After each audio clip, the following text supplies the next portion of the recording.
days at the stick. From who's got it better than us to brick by brick.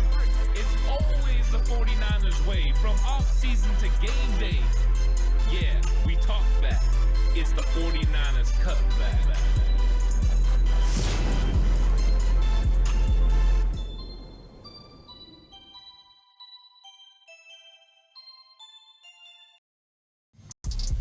It's 49ers Cutback podcast time. Welcome to the show, everyone. How the 49ers can have success versus the Jaguars defense. Jaguars defense has been superb this year. It starts out with stopping the run. And they've done a very good job stopping the run this season. They're holding teams under 85 yards per game on the ground. And the 49ers haven't really been successful on the ground this season either. They've only went over 100 yards once. And lately, it's not been very good. Teams have been trying to take away the 49ers run game, and they've been pretty successful doing it. So how exactly do you go about attacking a team that makes you one-dimensional and a team that forces turnovers? The Jacksonville Jaguars, they force turnovers like nobody else in the league right now. 9 turnovers so far, 9 takeaways for this Jaguars team. 7 of those interceptions, 2 fumbles, 1 fumble last week. Nico Collins made a great catch. The Texans are driving. They got a chance to tie up the game at 17. Makes a great catch, and then boom, ball on the ground. They're opportunistic defense. They're aggressive defense. They get on you all the time. So finding ways to attack them is going to be interesting. And this is one of the things the 49ers are looking to do. A Jaguars team that's probably top 10, maybe top 5 in the league. The way they do turnovers is the number 1. So this is going to be a tough matchup for the 49ers offense. Now, Brock Purdy could be the starting quarterback. I think that is trending in that direction. It could also end up being Mac Jones. But, right now I'm operating under the thought process that when Sunday comes, it's going to be Brock Purdy under the helm.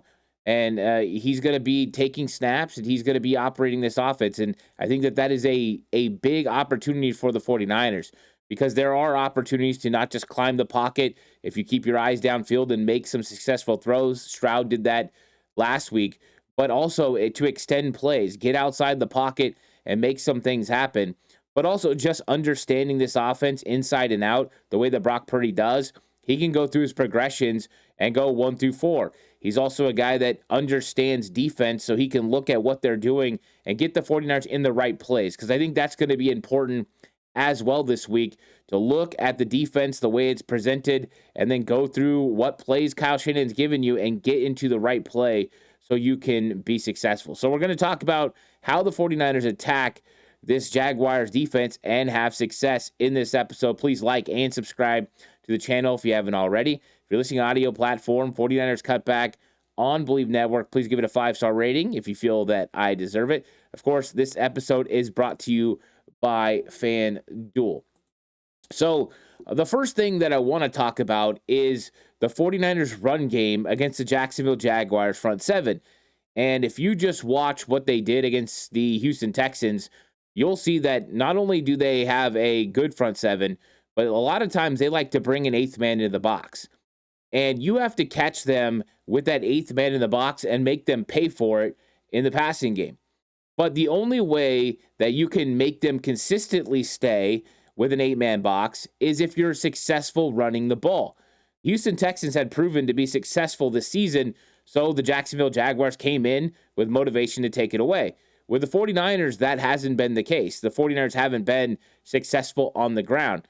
So could their coach, their defensive coordinator, Anthony Campanelli, decide, you know what, we're just going to sit back? He was with the Green Bay Packers last year. He was their linebacker coach, which means he sat in a lot of meetings with Robert Saleh. Robert Saleh, of course, was a consultant there last year. Of course, Jeff Hafley used to be a Robert Saleh guy. He went to Boston College. Now he's in Green Bay as their defensive coordinator. So Anthony Campanelli comes from that mentality of what they do in Green Bay. Very effective defensive scheme, very aggressive, always flying to the football. That's what you get from the Jacksonville Jaguars. That was a good hire by Liam Cohn. And this is a good coordinator. So you're going to get some versatility. You're going to get more aggressiveness from this defense as far as alignments. You're going to get 5-man fronts. You're going to get 5 and then show pressure. You're going to get 5-2-2 looks. You're going to get 5-3-1 looks. You're going to get just a lot of things, and he's going to try to vary up the looks. But the 49ers have to find success running the football. So when watching the film, you start looking for opportunities to do it. And I think one of the big opportunities is they like to go 3 safety looks. We've seen the 49ers do it. Seattle did it in week 1. It was real popular in week 3 with the Cardinals. Some of that they had to because they have cornerback injuries. But Jacksonville Jaguars do it as well. They take Andrew Wingard and they put him on the edge as an edge defender. We see the 49ers do this with linebacker Luke Gifford. Well, when Wingard's up there, especially when it's a 5-2 look, which means you've got 7-man box, the 49ers absolutely need to run the ball, and they absolutely need to run at Andrew Wingard. And it's not that he's a bad player, but when you look at having a safety of his size out on the edge, it's advantage for your edge blockers. So the normal window to be able to run the ball, the bubble in the defense is what I like to call it, is between that defensive end in the 3-4 and that outside linebacker, in this case, a strong safety that lines up outside in more of a wide 9 stance. They're usually stand-up guys, so you can have a good opportunity to get underneath them. You have to be able to take advantage of that. So what you want to do is come up, do some things to find out if he's going to be there. If he's going to be there, there needs to be a check run that way. You will have opportunities. When Houston was able to get that look and take advantage of it, it was yielding results, 8-yard carries, because there's opportunities, because those linebackers are inside. If you can handle that guy with one tight end, and if this was George Kittle, it would be lights out. But Luke Farrell can handle the job. He knows Andrew Wingard, former teammate. Go out there, kick that out. You kick the defensive end in, who's probably playing in the 4-eye, which is inside shade of the tackle. You kick him down, and then you work up with the fullback to the linebacker. If you do that, your next player, as far as that can make the play, is coming from the 3rd level, which is one of those safeties. So it's an opportunity when you find him in a 7-man box to take advantage of a certain alignment. Now, it's not that easy across the board because a lot of times they're going to have other guys walk up along the outside as well. You'll see them go with another one of their edge defenders and bring them up. So it's one of those things you watch for, and then you take advantage of it. They also like to bring an 8th man in the box, so you'll see them bring an extra safety out there. Or they'll bring one of their nickel corners into the box, or an extra linebacker, which we saw a lot on film as well. They'll bring Ventrell Miller in. And so it is a look that it's going to be Kyle Shanahan's job to find, right? What personnel grouping can I put on the field that's going to get this look? And then you have to go take advantage of it. So first thing you want to do is find 7-man boxes. The second thing you want to do is locate Andrew Wingard along the line of scrimmage and attack him if at all possible. Those are going to be keys to running this football early. Then after that, you want to take advantage of their aggressiveness.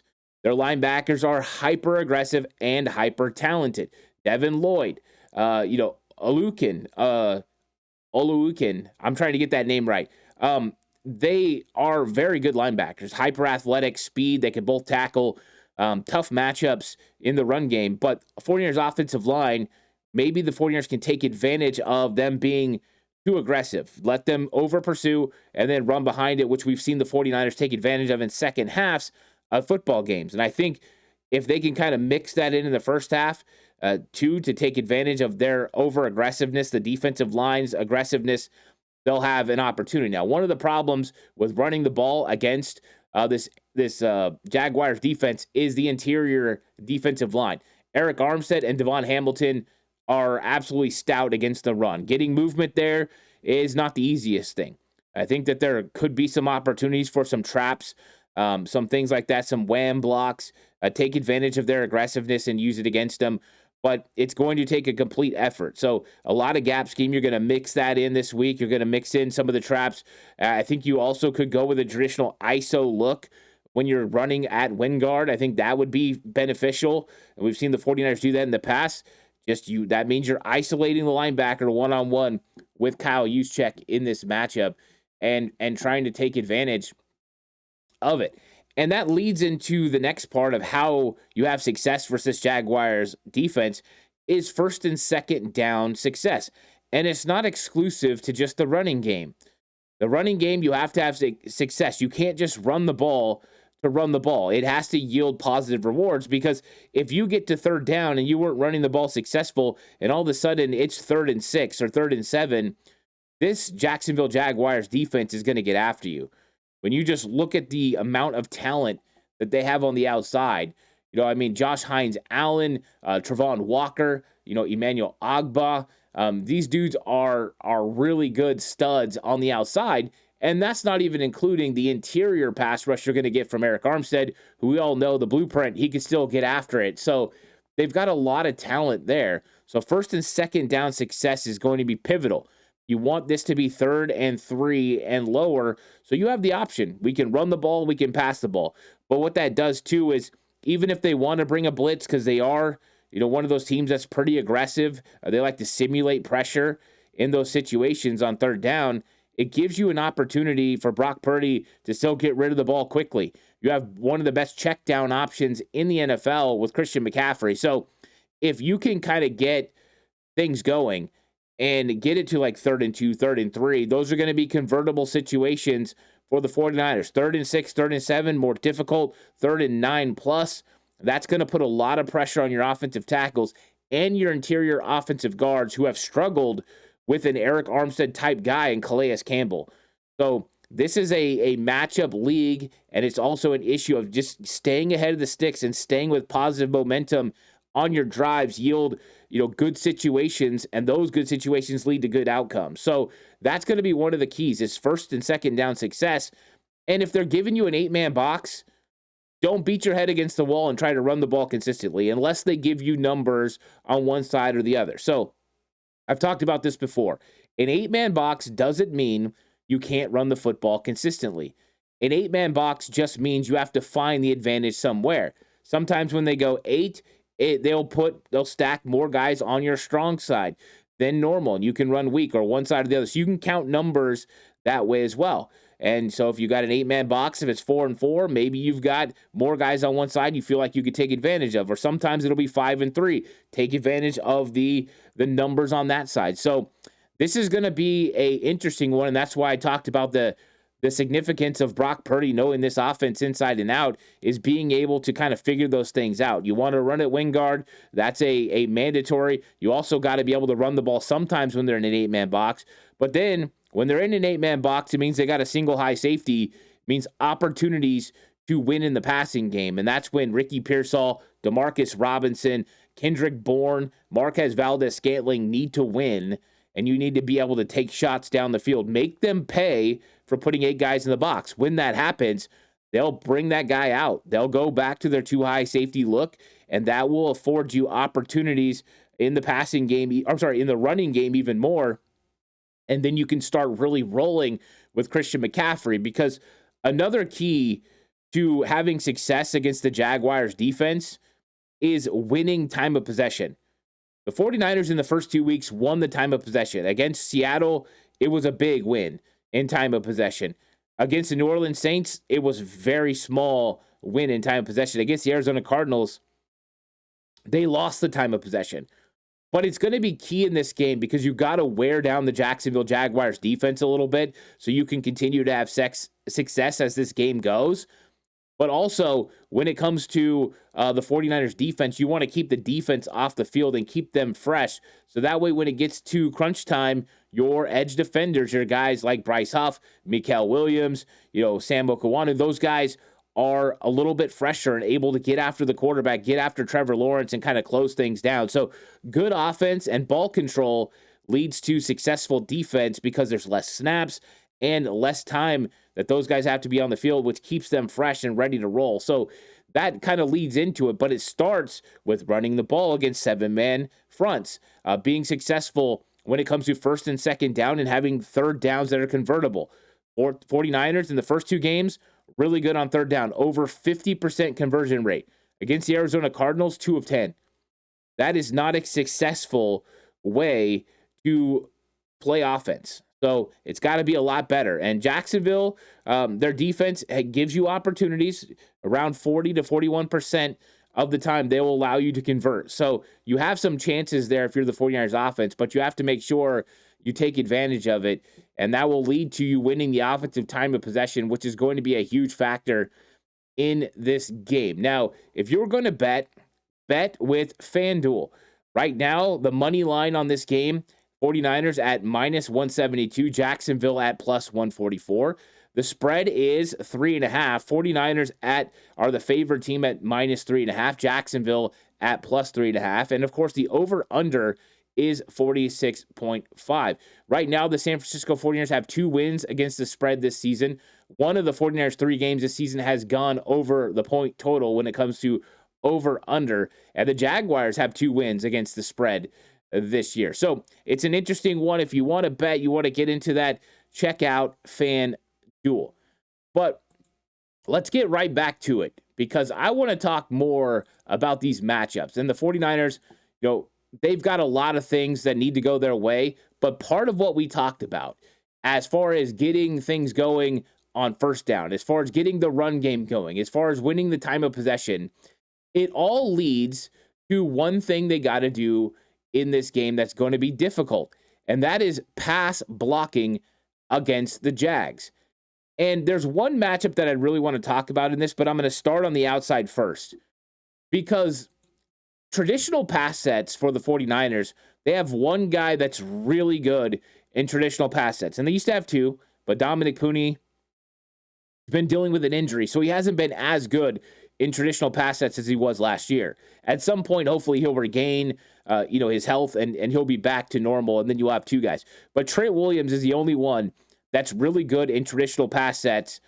And he's got 2 big time players that he's got to match up with, right? Josh Hines-Allen is the premier pass rusher on the Jacksonville Jaguars team. This dude has been great since he came out of Kentucky. He's long. He's got the speed on the outside. And he's a big reason why the 49ers need to have first down and second down success. Because if you go 3rd and 9 and he's lined up over Colton McKivitz, I think this is a guy that can give Colton McKivitz a problem. The length alone will allow him to mix his speed and power. That is the ultimate problem for Colton McKivitz. So this is one of the reasons you got to stay ahead of the sticks. You got to be able to run play action. You got to move the pocket. So that way you don't have as many traditional pass sets. I'm not saying Colt McKivitz is going to get beat every time. That's not the case. He's going to have some wins. I'm just saying that's not the most advantageous situation for Colt McKivitz. They also have Trayvon Walker, who is a first overall pick. Those 2 guys can absolutely get after the quarterback. And Trent Williams can handle one of those guys. I think he'll do a pretty good job in this game. But having another one that goes against Colt McKivitz could mean the 49ers have to chip sometimes, leave a tight end to help at times, and that makes it a little bit easier on the Jacksonville Jaguars secondary. They don't have as many guys to cover. You don't have situations when they're in zone that you put guys in a horizontal or vertical stretch and make it difficult, right? We see how many times that when you can get an extra guy on the route, maybe a Christian McCaffrey or even a Jake Tunges, it pulls the defenders to them and it opens up a little bit of a crosser over the middle or opens up a horizontal window, and then you can start taking advantage in the passing game. So it's significant that the offensive line's able to hold up, and one of the ways they are is you just take the pressure off with that first and second down success, and you're able to force these 3rd and 3s, 3rd and 4s. They don't have to hold up as long. You're getting rid of the ball quickly. You're getting the ball out to your playmakers and letting them get the first down. The closer the sticks, the quicker you can get the ball out if you're Brock Purdy. But the Colt McKivitz versus Josh Hines-Allen, I do worry about. Trayvon Walker has been coming on over the last 2 seasons as well, double-digit sacks both times. So he is a formidable pass rusher when it comes from coming from the outside. You also have to deal with the Jaguars showing blitz. They are a simulated pressure team. They'll show linebackers in the middle. So Jake Brendel's got to do a good job of deciphering, what's going on there. But I think I talked about the outside being difficult, but I think the biggest matchup and the matchup that I'm the most worried about is Eric Armstead, the blueprint, versus Dominic Puni and Connor Kobe. If this was last year, I would not even talk about Dominic Pooney in this conversation. But Dominic Pooney really struggled against Calais Campbell. And there are similarities between Eric Armstead and Calais Campbell. They're both really tall. They have a lot of length, and they both are very successful when it comes to hand fighting and that swim move. Both have a very, very good swim move. And Eric Armstead is better than Calais Campbell, in my opinion, when it comes to that swim move. I think that this is a tough one. The 49ers need to learn a lesson from what happened last week. If these guys want to play tall, you've got to be able to get up into them, and put them on the ground. Because one of the things the swim does is leave you susceptible to some pass blocking moves. You can armpit them, and you can really make it difficult for them. But you got to catch them, and you've got to be good with your hands. You got to cut off their initial step, their initial movement, and they're going to try to pin your inside arm and then come over the top of that shoulder. So you got to use that outside arm to really get into them and then reestablish that inside arm, or vice versa if they attack the outside. It's a complicated play to stop, and if they run it right, it's difficult, and they can really generate some problems. So I'm worried about it. Normally, I wouldn't worry about Dominic Pooney when it comes to his lateral quickness, but I am in this one because of injury. And Armstead is so good. He takes it so serious when it comes to pass rush moves. I think this is going to be a tough one. But I don't think he's just going to line up over Dominic Pooney. I think he's going to line up on Connor Kobe. And I think that teams are looking at what happened last week with Connor Kobe and seeing the 5 pressures that he gave up, and they're looking at opportunities. So what do they try to do? I talked about the simulated pressure. You simulate pressure. Jake Brendel all of a sudden has to account for one of those linebackers on a blitz, and you get a one-on-one with Connor Kobe and Eric Armstead, or Connor Kobe and one of these defensive ends. And that is not a good situation right now. And it's not that Kobe's bad, but these are tough scenarios to be in as a rookie. And so I think that teams are going to try to take advantage of that. The other thing they're going to try to do is run some of these twists and stunts up front, because Connor Kobe has shown that he struggles a little bit with that right now. He still hasn't been able to play off those, and so this is going to be something that I'm worried about in this game when it comes to, the emphasis of Eric Armstead versus Dominic Pooney and Connor Kobe. Tough matchup. Stay ahead of the sticks. It'll make it a lot easier. But one thing you can take advantage of is Christian McCaffrey against the linebackers of the Jacksonville Jaguars. Now, I talked about how good they are. They're athletic, they're big, they're strong. But Christian McCaffrey just presents a different, weapon than most teams have, because he runs routes like a slot receiver. And these linebackers, though they're very good and they're fast, they're not trained to run with these wide receivers and be able to get in and out of their breaks. They're not cornerbacks, they're not safeties. And so there's only a few linebackers in this league that can really translate and run those. Fred Warner being one of them. But in this case, I think McCaffrey's going to have some opportunities. And we've seen a lot of check down opportunities last week for the Houston Texans. And CJ Stroud took some of those. And taking what the defense gives you is very important. And if you can, like I said, stay ahead of the sticks, all of a sudden on first down, you're looking downfield, nothing open, check it down to Christian McCaffrey, 5 yards, head of the sticks. 2nd and 8, and you're drop back and nothing's open. McCaffrey, boom, picks up 4. Now it's 3rd and 4. Staying ahead of the sticks and hitting these check downs is going to be a very important part of this. But not just that, is finding matchups where you can get Christian McCaffrey lined up on these linebackers one-on-one. We've seen him take advantage of it against the New Orleans Saints. The 49ers did it at a high level against Pete Warner. Last week against Arizona, most of them were checkdowns, but there were still some design plays. McCaffrey goes for over 88 yards and 10 catches. There is a lot to this offense, and I think there'll be a little bit less pressure with Demarcus Robinson coming back than there was last week. But make no mistakes, McCaffrey's still the matchup problem, and the matchup problem that the 49ers really can take advantage of. So I like the 49ers getting McCaffrey involved early and often. I like them getting Kyle Juszczyk, in early and often and getting him the football in some space, because I do think there's going to be opportunities to get Kyle Juszczyk the ball. I don't think it's going to be, a 5-catch game or anything like that, but a couple here and there.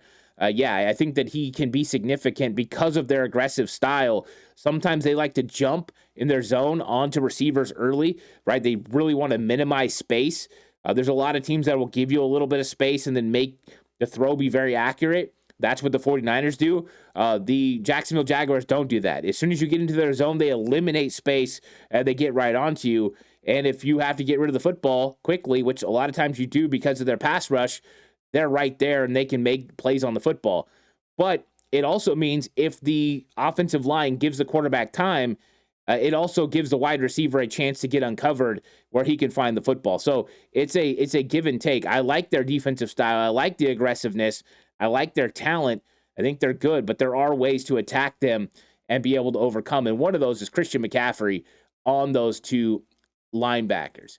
Now, if you want to find someone for your business, you're looking for people to hire, try ZipRecruiter. Waiting for the right candidates to apply, sorting through resumes, trying to get in touch with potential candidates, finding candidates, but they're not actively looking for jobs. Well, the future of hiring looks much brighter because ZipRecruiter's latest tools and features help speed up finding the right people for your roles, so you save valuable time. And now you can try ZipRecruiter for free at ZipRecruiter.com/audio. See a candidate you really are interested in, you can unlock their contact info instantly. Over 320,000 new resumes are added to ZipRecruiter monthly, which means you can reach more potential hires and fill roles sooner. Use ZipRecruiter and save time hiring. 4 out of 5 employers who post on ZipRecruiter get a quality candidate within the first day. And if you go to ZipRecruiter.com/audio right now, you can try it for free. Again, that's ZipRecruiter.com/audio. ZipRecruiter, the smartest way to hire. And 49ers thing that they need to do. And, I'm not for sure it's going to be Brock Purdy. I'm just kind of thinking it's going to be. But let's just say this. 49ers quarterbacks got to be able to take what the defense is giving. That also means taking some of those deep shots and opportunities down the field. When you get these 8-man boxes and you have a cover 3 situation, which they'll present a cover 3 shell a lot in this game, especially when they go 8-man box, you have an opportunity to take some shots down the field. They are hyper aggressive at picking up guys crossing over the middle of the field, and there is presented opportunities. Last week, Mac Jones didn't pull the trigger on some opportunities because when you're running cover 3, you're basically one-on-one on the outside, and it gives you some opportunity to win. He had Kendrick Bourne, didn't see him. He had MVS, didn't see him. And I'm okay with what Mac Jones did. But if you want teams to start taking you seriously about kind of backing off and giving you an opportunity to run the football, you need to start hitting some of these routes. Right now, defenses are squeezing the 49ers. They're bringing everybody in. They're 15 yards in, and they're saying, hey, we're just going to make everything that you like to do in your offense difficult. Deep crossers, we're taking those away. We're either buzzing a safety in or we're dropping our linebackers deeper. You like to run the ball, we're going to load the box. We're going to make that difficult for you. Oh, you like to hit the plays on the outside the numbers, we're going to squeeze those things down. Everything that Kyle Shanahan has liked to do, a staple in his offense, especially the middle of the field, right now teams are trying to take away. And they haven't been able to take it all away, but they have been able to limit the success. So I think it's going to be imperative for the 49ers quarterbacks to be willing to go downfield and take what's there. Now, don't be greedy. Don't throw into coverage just because you think, oh, I need to, stretch the field vertically. Because Kyle Shanahan's going to also stretch them horizontally. There's more than one way, to get this thing done. You can go vertical, you can go horizontal. When you're a really good offense, you can do both. 49ers have the players to be able to do both, but right now they haven't been as successful. Part of that, you don't have George Kittle. You haven't had Brock Purdy. Those two things play into it. Jawan Jennings wasn't out there last week. You haven't had Demarcus Robinson. You haven't had all your pieces to be able to get it in there. So I think that the 49ers need to make sure they have a couple of plays dialed up in this game to take advantage of the Jacksonville aggressiveness and hit them where it hurts down the field. And they've got enough at wide receiver with Ricky Pearsall, with Demarcus Robinson. We'll see what shakes out with Jawan Jennings. But, you've got enough there. You've also got some talented guys like Kendrick Bourne and MVS that are veteran players. They can block. They can make the proper catches. So they're going to add to this offense. So I think that those are some big things in this game that the 49ers can take advantage of. So how do the 49ers have success versus the Jacksonville Jaguars defense? It goes like this. Run game against the Jags front seven. especially when they put Wingard out at the end spot and walk him up. He's a strong safety. Advantage 49ers, Luke Farrell or Jake Tunges in that matchup. You have to have first and second down success. It doesn't matter if it's a strategic passing game or the 49ers run game. The main thing is to stay ahead of the sticks. One will build into the other. If you have early down success in the passing game, it will lead to the run game being more successful. But that is a key. You can't have the 49ers pass blocking against the Jags be dealing with third and longs, not with those edge defenders that they have, and not with Eric Armstead against Dominic Pooney and Connor Kobe. You have to win the offensive time of possession. The way you do that, staying on the field, going through and having 10 to 12 play drives that go up and down the field and end in points. That's going to be very big. Time of possession means not only do you wear down the Jaguars defense, which is a really good defense, but you also keep your defense on the sidelines where they can rest and be able to go get Trevor Lawrence and go get after Travis Etienne in the run game. Very, very important. Take advantage of Christian McCaffrey versus the Jaguars linebackers. It's not always going to be a win, but that's one of the ways you stay ahead of the sticks, whether it's hitting the checkdowns when they give them to you, which they ultimately will, or having design plays where you get McCaffrey one-on-one. He's a better route runner than any other running back in this league, and he can take advantage of those matchups. And then 49ers quarterbacks taking what's there and be willing to take shots. So sometimes you got to take what's there, but when the shot presents itself, go take it and make them pay for it. So far, 49ers quarterbacks haven't been able to do that this year, but I think that is something that's going to be big. 49ers, one of the worst in the league when it comes to explosive plays. I think that needs to turn around a little bit with how aggressive defenses are playing. But that is it. That's how the 49ers can have success versus the Jaguars defense. Thanks for watching. I really appreciate it. Please like and subscribe to the channel if you haven't already. It means a lot. If you're listening audio platform, 49ers Cutback on Believe Network, please give it a 5-star rating. This episode was brought to you by FanDuel. I'll catch you guys in the next one. Until then, stay safe. Remember, the right way is always the 49ers way.